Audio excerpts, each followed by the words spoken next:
Good morning, good morning, good morning. Let's go.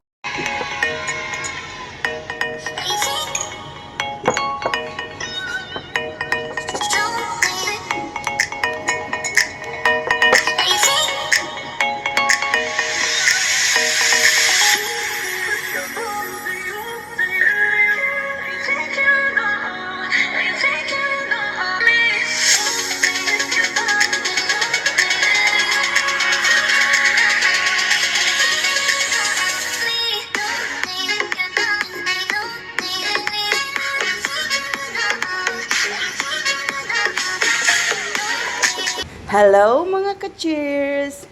This is Madam Chair at tayo nga po ay dumalo ng Helper Appreciation Day na ito po ay taon-taon ginaganap sa Kelet School. Their aim is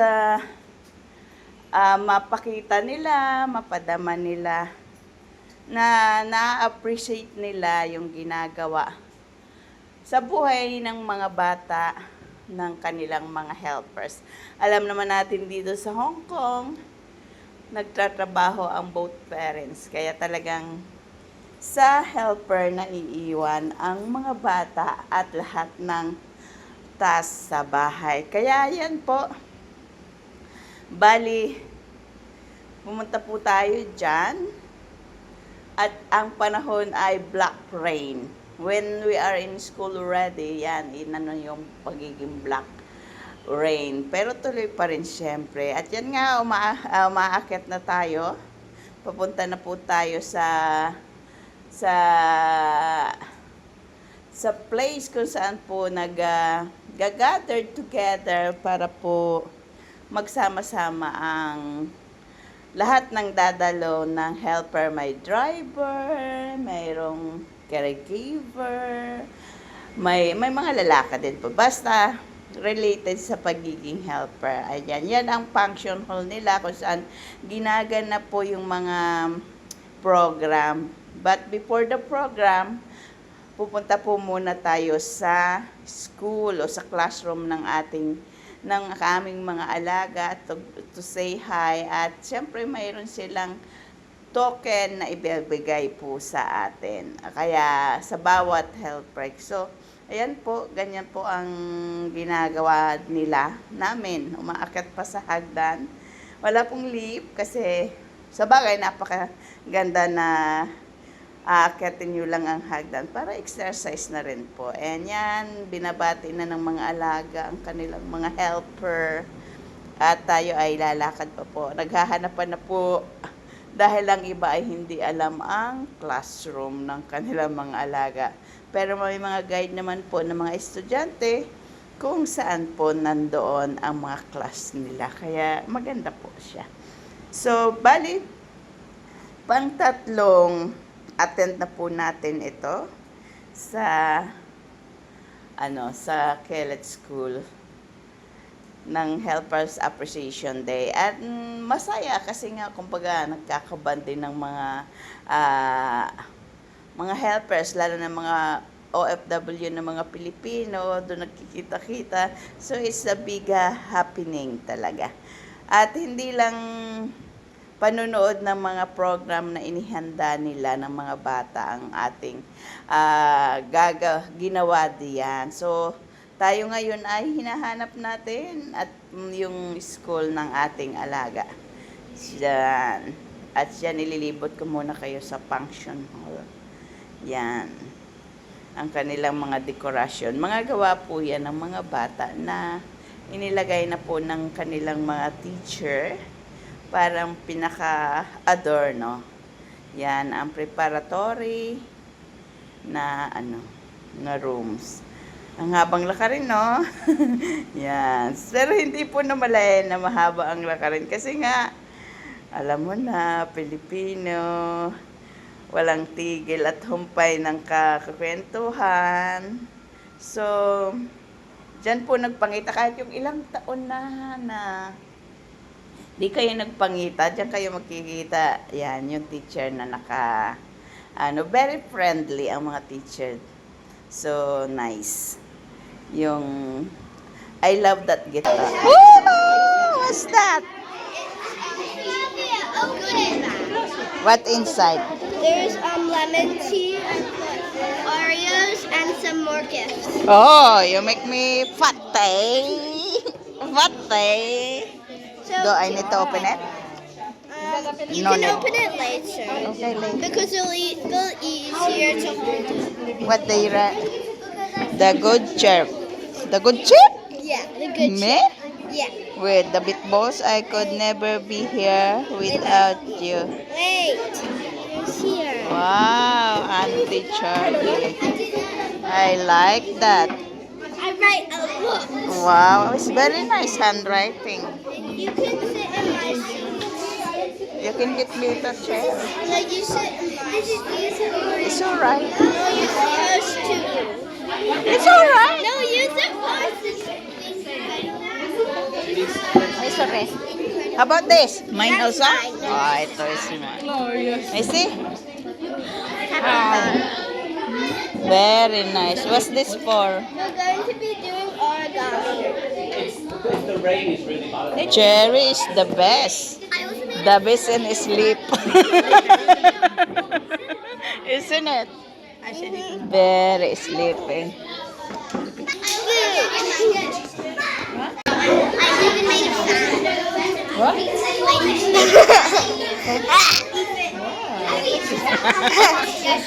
Very big tongue.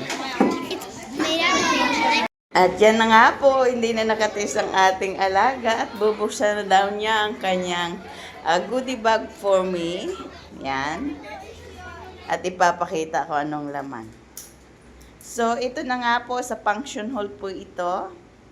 Pumunta na po after ng school sa function hall para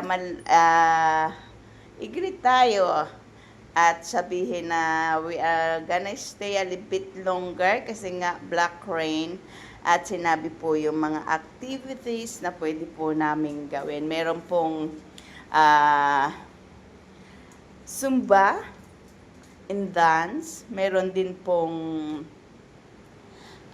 arts, meron din pong music, meron din pong some rest time or the library time, the books, meron din pong games, meron din pong karaoke to sing.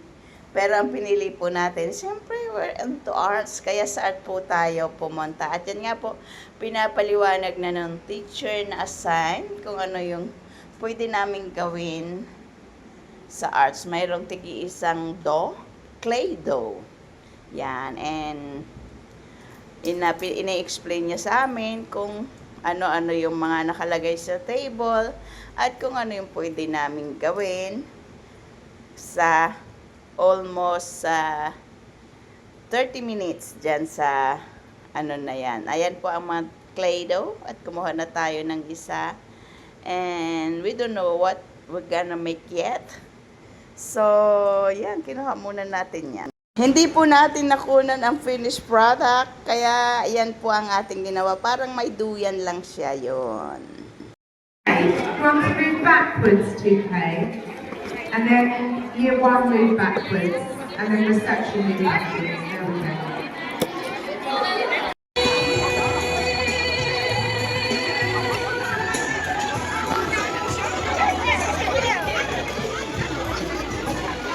Requesting your bursary app. It is currently so. It's possible that your mummies and daddies might be messaging you to say about picking your children up. Please let them know that we will keep them all here safe until it is safe for you to leave. So don't worry, we have some plans in place and we'll update you.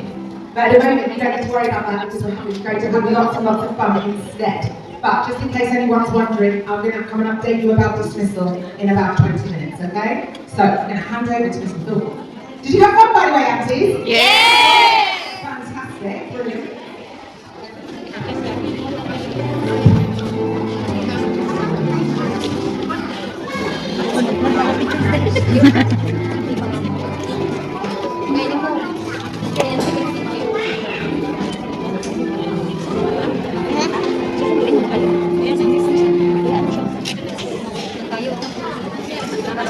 Very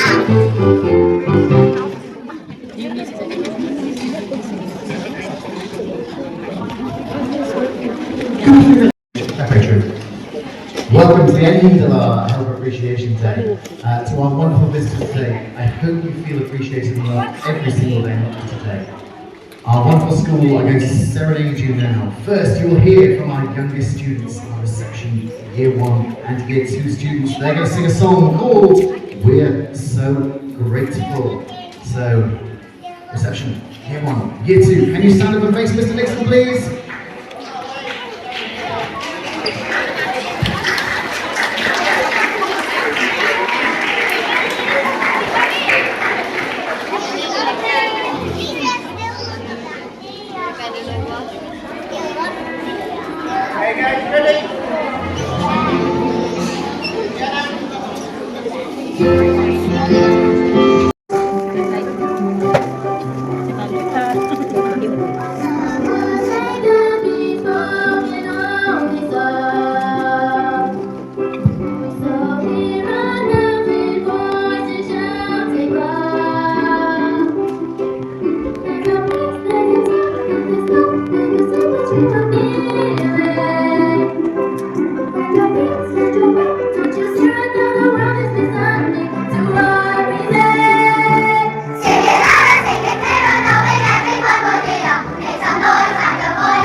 At the end, hindi na rin niya na hindi buksan ang kanyang paper goodie bag na ibinigay po sa atin. Kaya naman, ayan, maraming salamat Emma at sa Kelly's School sa Appreciation Day.